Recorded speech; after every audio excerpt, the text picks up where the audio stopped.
আমি তোমাকে ভালোবাসি, এটা তুমি জানো। আর তুমি যে আমাকে ভালোবাসো, এটা আমার বিশ্বাস। কিন্তু পূজা, দুজন দুজনকে ভালোবাসলে সেই ভালোবাসা গড়ে ওঠা যায় না, সেই ভালোবাসাকে বিয়ের পিড়িতে নিয়ে যাওয়া যায় না।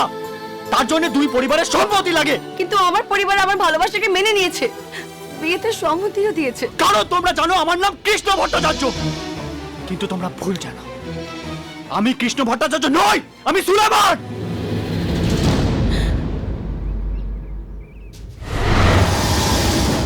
আমি মানুষ এবং ধর্মে মুসলমান।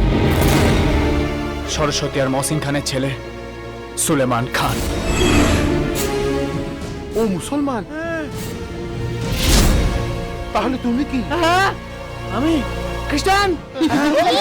তুমি জানো দীর্ঘ 25 বছর ধরে আমার মায়ের সাথে এই পরিবারের কোনো সম্পর্ক নেই। মায়ের ওপর মামার রাগ কমিয়ে দুই পরিবারকে মেলানোর আশায় আমি বাড়িতে পা রেখেছি। তোমাকে ভালোবাসার জন্য নয়। এই বিয়ে হতে পারে না পূজা, তুমি আমাকে ভুলে যাও। ভুলতে আমি পারবো না, না চেনে না জেনে শুধু তোমায় ভালোবেসেছি।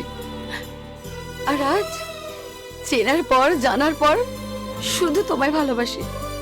যদি আমি কখনো বিয়ে করি, শুধু তোমায় বিয়ে করব।